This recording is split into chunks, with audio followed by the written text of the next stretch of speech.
15 years ago, scientists released white-tailed deer into a burned Appalachian forest where wildfires had destroyed nearly a third of all tree seeds, leaving what experts called dead earth. Managers had tried every fix: more fire, new gaps. Nothing worked. Then came the unthinkable: release deer, usually blamed for overgrazing, into a wasteland with almost zero food. Why risk unleashing a notorious pest onto such fragile ground? The result would upend everything we thought we knew about recovery. Now, the true stakes of that wager come into focus. Scorched trunks lean at odd angles, stripped of their bark and blackened by heat. The ground, once thick with fallen leaves and wildflowers, is now a pale crust of ash and exposed roots. In the wake of the Appalachian megafire, the forest floor offers little more than a memory of life. The air hangs heavy, silent except for the faint crackle of cooling embers. Where dense canopies once filtered sunlight, only patches of harsh, unbroken sky remain. Scientists walking these hills in the aftermath measured not just the charred remains, but the invisible loss beneath their feet. Soil samples revealed a staggering truth. Nearly a third of all tree seeds had vanished. The seed bank, nature's insurance policy for the next generation, was gutted. This was not just another burn scar. Decades of fire suppression had already tipped the balance. Instead of the open, oak-rich woodlands that once dominated these ridges, the absence of regular fire had allowed shade-loving maples and thick brambles to take hold. When the fire finally swept through, it didn't just clear the understory. It erased centuries of potential, consuming seeds that might never return. Researchers cataloged the disaster in numbers. A 33% drop in tree seed abundance meant that, for every 100 seeds buried before the flames, only 67 remained. The loss wasn't spread evenly. Oaks, hickories, and other keystone species suffered most. In their place, the soil now favored the hardy, opportunistic weeds, plants that thrive on disturbance but offer little to the broader ecosystem. These rootaroles, with their tough seeds and aggressive growth, could persist for decades, locking the land in a cycle of low diversity and poor regeneration. For wildlife, the consequences were immediate. The ash-coated ground held almost nothing edible.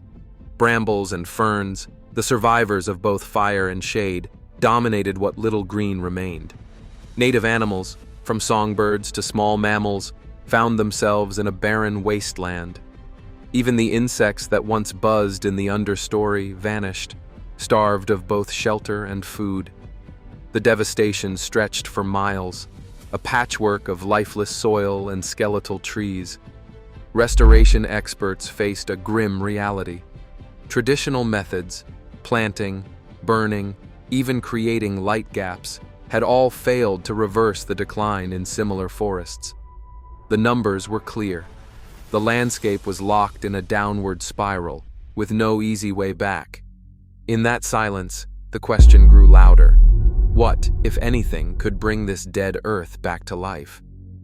Prescribed burns swept through the undergrowth, crackling along the slopes in carefully timed operations. Planners hoped the fire would clear away the dense brambles and shade-tolerant saplings, opening the soil for a new generation of oaks and wildflowers. But when the smoke cleared, the reality was sobering. Rubus, the thorny bramble that had survived both fire and decades of shade, was still everywhere. Its seeds, buried deep in the soil, shrugged off the heat. Scientists digging through the ash found that rubus seed banks remained stubbornly high, with viable seeds persisting for decades, sometimes as long as a century. Each prescribed burn, rather than erasing the past, seemed to reinforce it. Managers tried another approach: canopy gaps. Chainsaws and crews opened patches in the forest, letting sunlight pour onto the forest floor. The idea was simple. Light would give native seedlings a fighting chance against the weeds. But in plot after plot, the result was a flush of the same old competitors.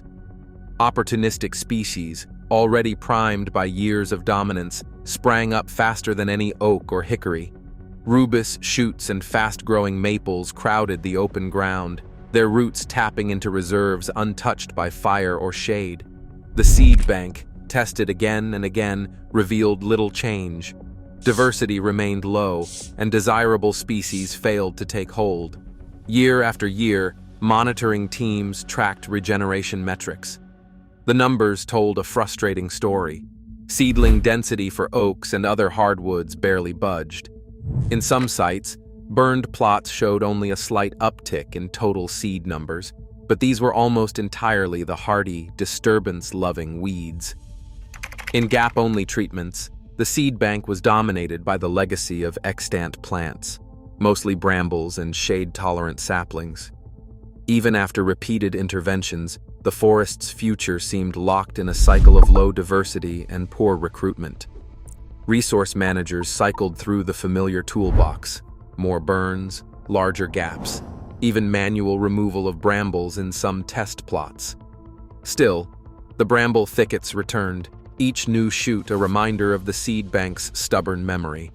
Rubus, with its tough-coated seeds and vigorous resprouting, proved nearly impossible to dislodge.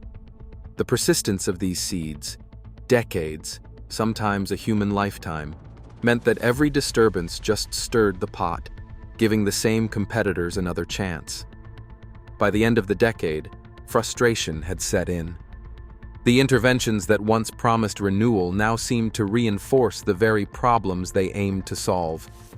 The Appalachian forest, shaped by a century of fire suppression and the relentless advance of brambles, resisted every effort to restore its lost complexity. The gap between management hopes and ecological reality grew wider with each failed attempt. With the standard tools exhausted, the question became urgent. What, if anything, could break the grip of the legacy species and open the door for true recovery? The lead ecologist stood at the edge of the burned plot, boots sinking into ashy soil, and made a case that defied convention.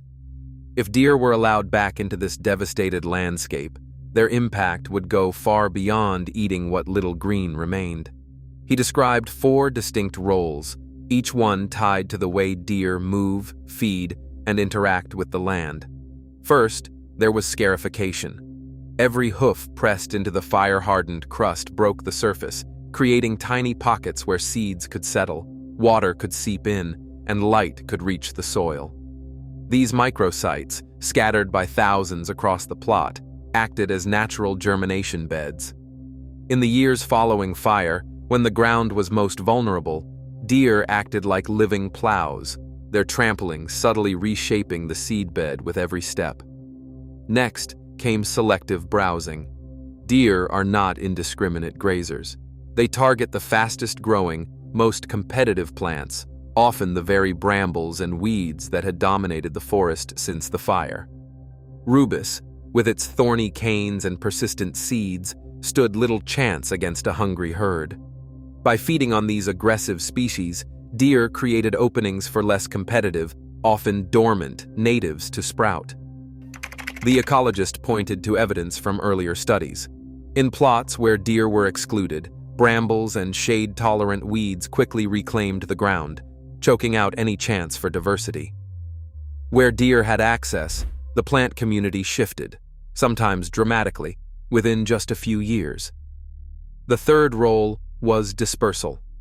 As deer moved between burned patches and surrounding woods, seeds clung to their coats or passed through their digestive systems.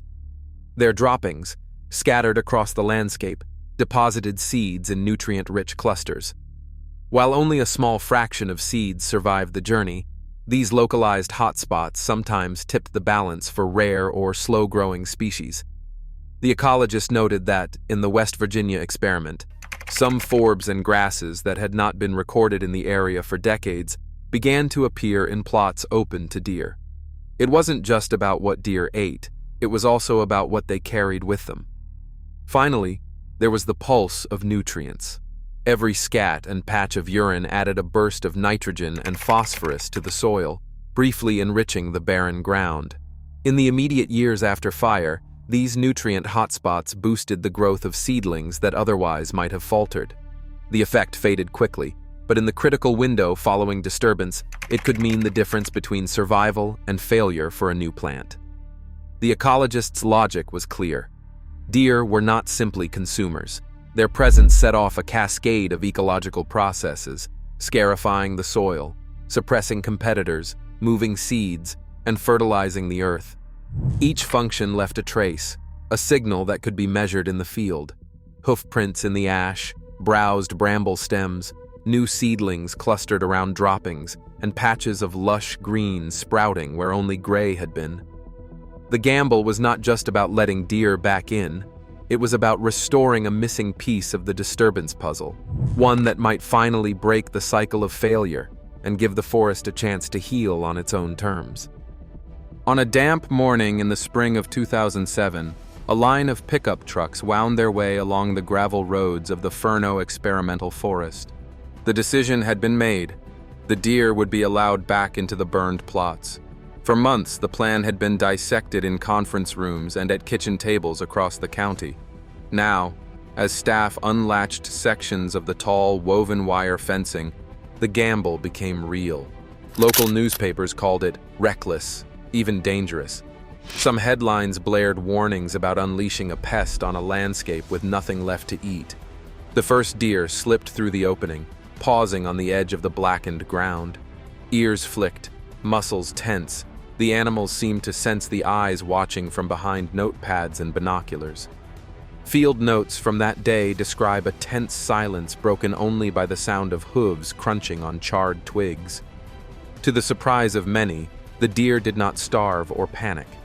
They moved cautiously, noses to the ground, and began feeding almost immediately on the tough shoots of bramble and fern. Within hours, tracks crisscrossed the ash, marking the start of a new chapter for the forest, and for everyone invested in its fate. The backlash came quickly. At the first public hearing after the release, the community center overflowed with hunters, foresters, and environmental groups. A local hunter, arms crossed and voice steady, stood up to address the panel. He warned of disease, of ruined hunting seasons, of deer overrunning the hills and driving out the last native plants. "You're turning this place into a zoo," he said, echoing the frustration of others who had seen deer populations explode elsewhere. Some in the audience applauded, while others shook their heads. Across the aisle, a representative from a regional conservation NGO raised a different concern. She read from a petition signed by over 200 residents, calling for the experiment to be halted. The risk, she argued, was not just to the forest, but to the broader ecosystem. What if the deer stripped everything bare? What if the project failed and made things worse? Her words carried weight. The memory of failed interventions and wasted funding lingered. For the land manager tasked with overseeing the experiment, the pressure was personal. In his office, stacks of letters and emails piled up, some supportive, most critical. He had grown up in these woods, watched the slow decline of oaks and wildflowers, and now found himself defending a plan that many saw as a last, desperate roll of the dice. His own doubts surfaced in late-night entries in his field notebook. Are we restoring the forest, or just repeating old mistakes? Meanwhile, the scientists pressed on. They monitored the deer's movements, tracked browsing patterns, and collected soil samples. The logistics of the release were simple compared to the complexity of public anger. Every hoofprint in the ash became a point of debate. Each new sprout, whether bramble or oak, was tallied and discussed. The experiment was now underway, irreversible, its outcome uncertain. The stakes had shifted from ecological theory to the messy reality of community trust and scientific risk. For the first time in decades, the future of the forest would hinge not just on management, but on the uneasy partnership between people, deer, and the land itself. 5 years after the deer returned, field technicians knelt in the pale light of early spring, notebooks balanced on muddy knees, and counted the impossible. In quadrats where the forest floor once seemed inert, tiny leaves unfurled from seeds that had lain dormant for decades. Botanists recorded species names they hadn't seen since graduate school. Violets, wood anemones, even rare sedges, all sprouting in plots that combined fire, canopy gaps, and deer access. Quadrat surveys showed a doubling of herbaceous species density compared to controls. For every square meter, nearly 40 different forbs pushed through the soil, many absent from the living understory before the experiment began. The data, checked and rechecked, defied the memory of lifeless ash. Even the most skeptical researchers felt a cautious hope.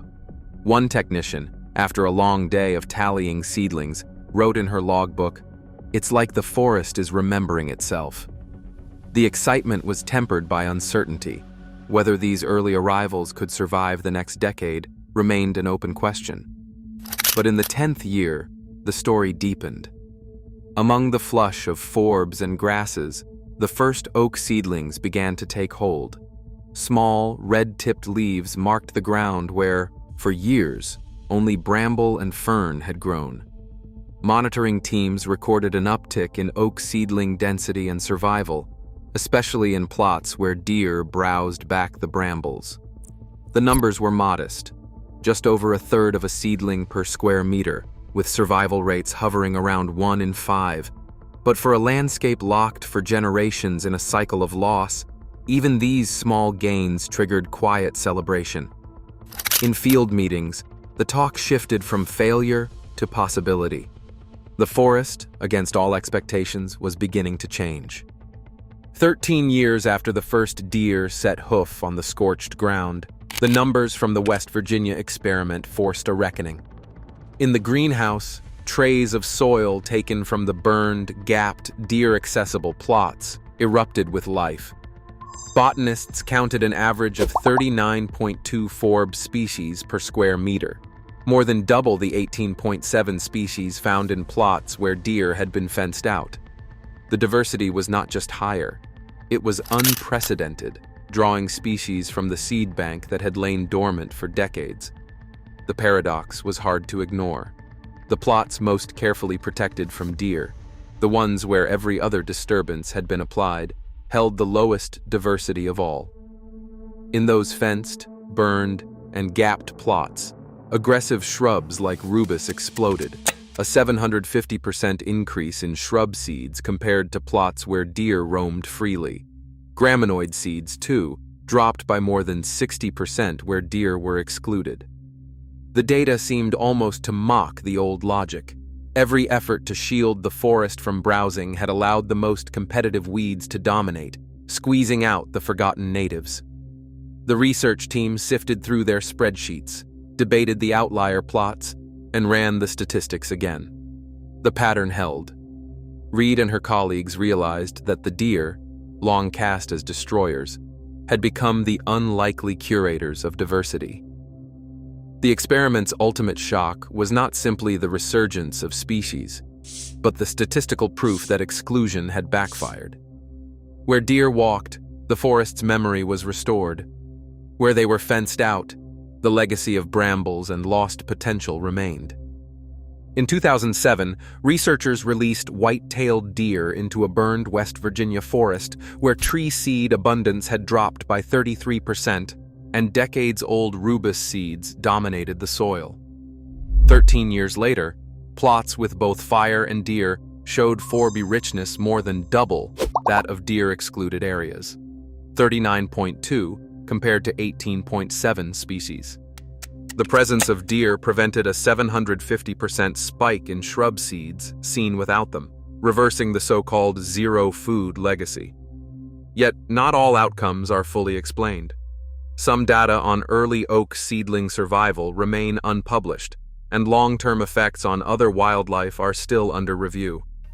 What is clear, according to Reed et al. From 2024 to 2025, is that deer acted as essential ecosystem engineers, restoring diversity where traditional interventions failed.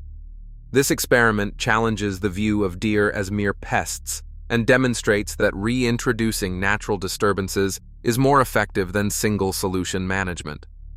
The ongoing legacy of this project urges land stewards to look beyond isolated fixes and consider the full system when restoring forests worldwide.